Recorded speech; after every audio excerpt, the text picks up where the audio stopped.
Yo, what's up everybody? It's Mayron. Back at it again with another video, and today we're about to take off on a wild adventure to the most insane airports on the planet. I'm talking white knuckles, hard in your throat, nail-biting landings. These aren't your average travel hubs. These are the airports that defy logic, gravity, and maybe even a little bit of sanity. So buckle up, because we're about to embark on a journey to the most dangerous and amazing airports in the world.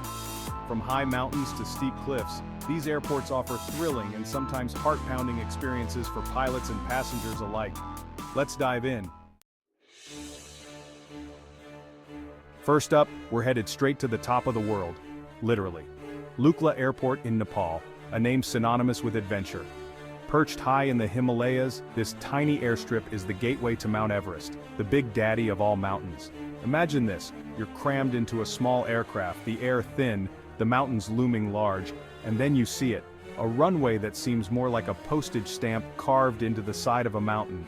The runway at Lukla is insanely short, just 1,729 feet, and it's not just the length, this runway is surrounded by sheer cliffs and towering peaks. There's literally zero margin for error. Pilots who land here, they're not just pilots, they're straight-up flying ninjas. The weather here is notoriously unpredictable. One minute you've got clear skies and the next you're socked in by thick fog. It's intense, it's unpredictable, it's Lukla. From the Himalayas, we're switching gears and heading to the Caribbean, a place known for its laid-back vibes and stunning beaches. But we're not here for the margaritas just yet. We're headed to Princess Juliana Airport on the island of St. Martin, a place where your vacation might just include a close encounter of the jumbo jet kind. Picture this, you're chilling on Maho Beach, soaking up the sun, sipping on something tropical when suddenly, the sky roars. No, it's not a thunderstorm, it's a freaking Boeing 747 coming in for a landing. And it's flying just a few feet above your head. This airport is legendary for its insanely low-altitude approaches. Planes descend over the beach, so close you can practically feel the wind from the engines. People line up for this, taking pictures, videos, trying to catch the perfect shot of that 747 blowing their hair back. Imagine having to nail a landing with hundreds of people taking selfies in your peripheral vision. Talk about a distraction. So, if you're ever looking for a beach vacation that comes with a side of adrenaline, Princess Juliana is calling your name. Alright, we're heading back to the Himalayas, back to Nepal, because let's be honest, one crazy airport in the Himalayas just isn't enough. This time, we're talking Tenzing Hillary Airport, named after the first dudes to conquer Everest.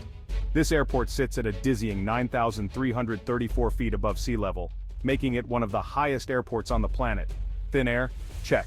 Unpredictable weather? Check. Runway that ends at a sheer cliff? Oh, you better believe that's a check. The runway is incredibly short and it slopes uphill.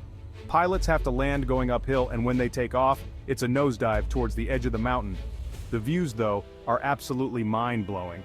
You're surrounded by snow-capped peaks, glaciers, and the raw, untamed beauty of the Himalayas. Tenzing Hillary is not for the faint of heart. It's a testament to human ingenuity, and a reminder that sometimes, the most incredible destinations are also the most challenging to reach. From the Himalayas, we're jetting off to the French Alps, a place known for its stunning scenery, world-class skiing, and you guessed it, another airport that will leave you wondering how the heck they built that. Get ready for Courchevel Airport, where landing on a slope isn't just a suggestion, it's a requirement. This airport is nestled in the heart of the Alps, surrounded by towering peaks and those charming villages you see on postcards. Courchevel's runway is not just short, it's also built on a freaking incline. Pilots who land here need nerves of steel and the skills of a surgeon. They have to land going uphill, which requires perfect speed, perfect angle, perfect everything. But hey, once you've conquered the landing at Courchevel, you can pretty much say you've conquered the Alps. It's a badge of honor, a story to tell at parties, and a reminder that sometimes, the most terrifying landings lead to the most breathtaking destinations. From the Alps, we're island hopping again, this time to Madeira, a Portuguese island known for its volcanic beauty, lush landscapes, and an airport that seems to defy the laws of physics. Get ready for Madeira Airport, where the runway doesn't just end at the ocean, it continues right over it. Madeira is a volcanic island, which means space is at a premium. So what did they do? they extended the runway out over the ocean supported by these massive concrete pillars. Imagine this. You're flying in over the Atlantic and suddenly you see it, a runway jutting out from the island seemingly floating on water. Of course, building an airport over the ocean comes with its own set of challenges. The wind, oh man, the wind. Madeira is known for strong winds and turbulence which can make landings and takeoffs a bit bumpy. But the pilots here are used to it. They've got special training to handle the crosswinds and the unique layout of the airport. So if you're ever lucky enough to fly into Madeira, sit back, relax, and enjoy the view. Just maybe keep your eyes closed during the landing, just in case. Alright, time to head back to the Himalayas because clearly we haven't had enough of their crazy airport antics. This time, we're going to Paro Airport in Bhutan, a place where the approach is so insane, only a handful of pilots in the world are even qualified to attempt it. This airport is nestled in a valley, surrounded by these towering Himalayan peaks that seem to scrape the sky. To reach Paro, pilots have to navigate this insane obstacle course of mountains, valleys, and narrow gorges. Imagine this, you're in the cockpit, surrounded by these massive peaks, and you're weaving through narrow valleys, making these hairpin turns, all while trying to maintain altitude and avoid, crashing into a mountain. The approach to Paro is so challenging that pilots need special training and certification just to fly there. They have to know the terrain like the back of their hand, be able to make split-second decisions and have a whole lot of faith in their abilities. But once you land at Paro, you're rewarded with the stunning beauty of Bhutan. So yeah, the landing might be a little bit harrowing, but hey, that's all part of the adventure, right?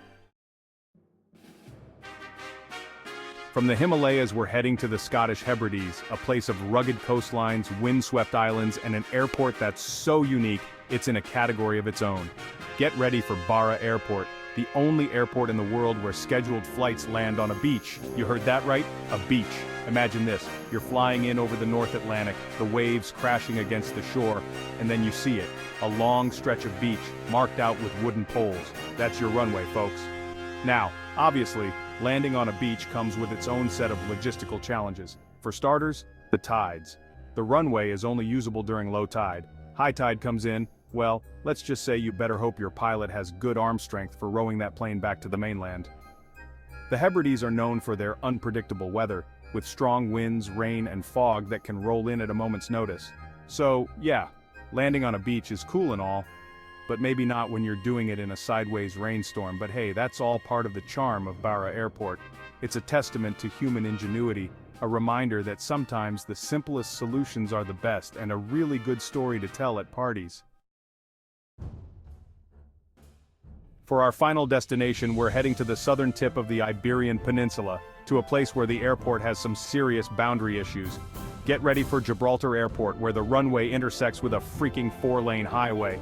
Yeah, you heard that right. Cars and planes sharing the road, because why not? It's a sight that's both awe-inspiring and slightly terrifying.